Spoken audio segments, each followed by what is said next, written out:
avec problème gis nga ñii réew mi ñu yor réew mu jafee defar lay doon parce que réew mu yàqu la léegi nag man je ne m'attarde pas sur un bilan c'est de l'incohérence que de parler d'un bilan de 100 jours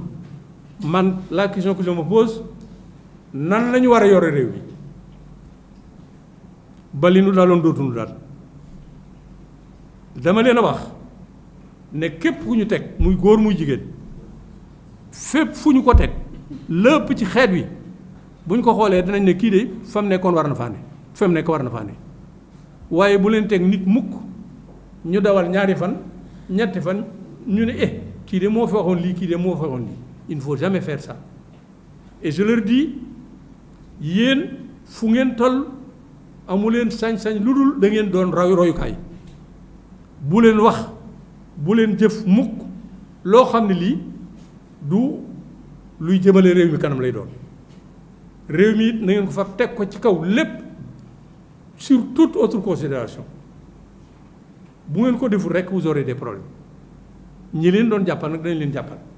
nan la ñu mën a yore réew mi c'est extrêmement difficile maa ngi dégg ñuy wax déclaration de candidature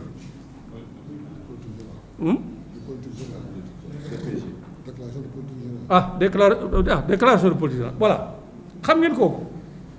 moi je trouve que c'est des détails waaw déclaration de politique générale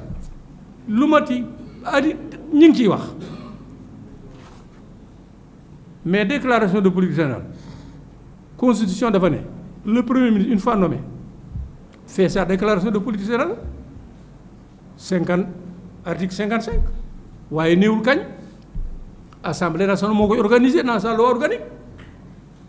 2019 foofa yéen ngeen xam ne Macky Sall ne nous respecte pas pendant toute la campagne pour le second mandat kenn déggul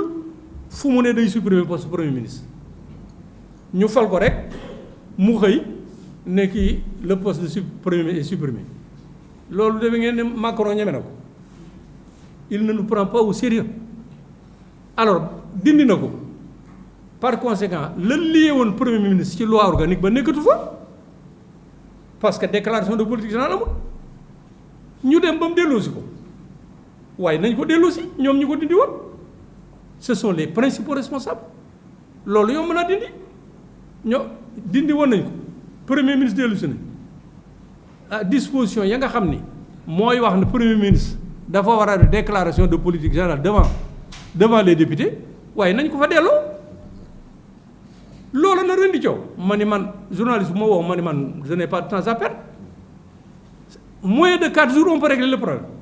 ñoom nee nañ Ousmane Sonko daa ragal question yi bu ñëwee daa xam ne dañ koy poser question daa xam ne dañ koy nangam mais il faut le mettre à l'épreuve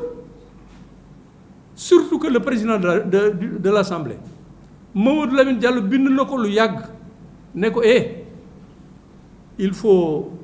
remettre les choses à leur place ci loi organique bi comme premier ministre dellu si na delloo leen ko ne meloon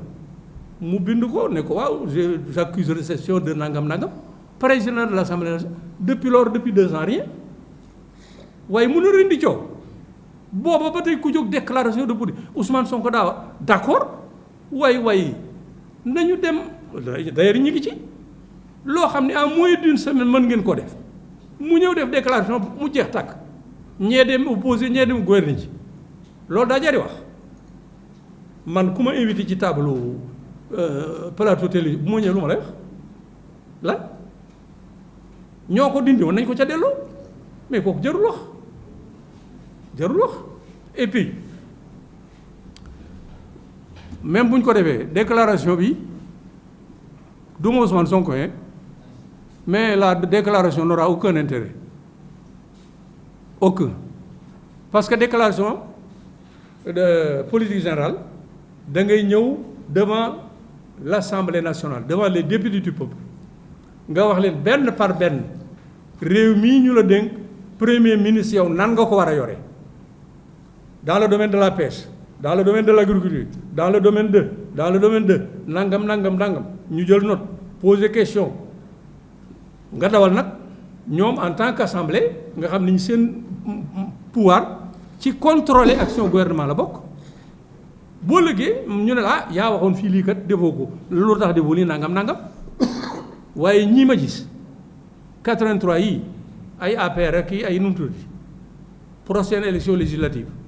lu néew fay des ña fa ëpp du ñu dégg déclaration de kii bi nu mu tudd à l'Assemblée nationale. Ensuite le président du groupe parlementaire bi ñu jàppee mon cher collègue Nangam Camara waaw Ahmed Suzanne Camara def nañ communiqué moom maa ngi malheureusement bu ngeen demee kii da ngeen ko gis nga communiqué bi il y a 5 fautes graves de français le président du groupe parlementaire 5 fautes graves de français te ñam fa tane ñu dañoo bari waaw ñooñu quelle est leur légitimité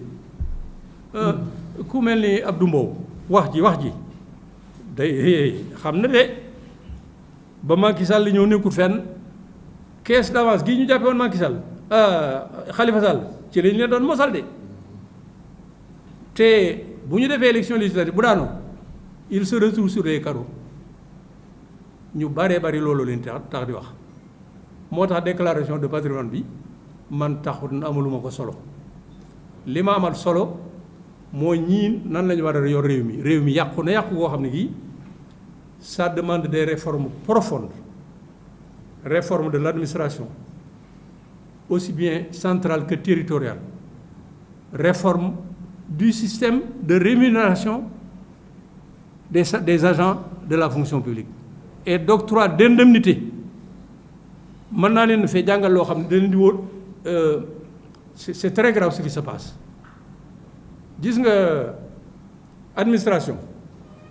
il faut que l'administration redevienne neutre même ñoom dama leen koy wax il y a trop de direction il y a trop de conseillers de surveillance nangam yooyu yëpp il faut réformer ça avec de grandes directions yoo xam day ànd ak direction te loolu mënuñu ko malheureusement parce que pour faire ça il faut disposer d'une majorité à l'Assemblée nationale amaguñu ko. Il y a des gens qui disent que mën nañ koo dissoudre le 31 juillet je n'en suis pas sûr mais ci samay information il y a des dizaines de projets de loi qui sont là sur place et qui attendent d'être votés au moment où ils auront la majorité bis bu ñu amee majorité danañu réformer de façon profonde l'administration man de dinaa leen wax li ma ci xalaat administration dañ ko war a réformer direction yi dañoo bari bu ñu demee ba am majorité ils vont former un nouveau gouvernement man ci sama gis-gis dañu doon soog a tàmbali man ci sama gis-gis 15 ministères 15 bons ministères doy na ak 5 secrétaires muy 20 avec de grosses directions yu ànd ak seeni direction agence yi Abdou Diouf ba muy dem 5 agences fi am ñett jamono yëpp lay dem nañ ba 900 agents kii Macky Sall mi ba mu ñëwoon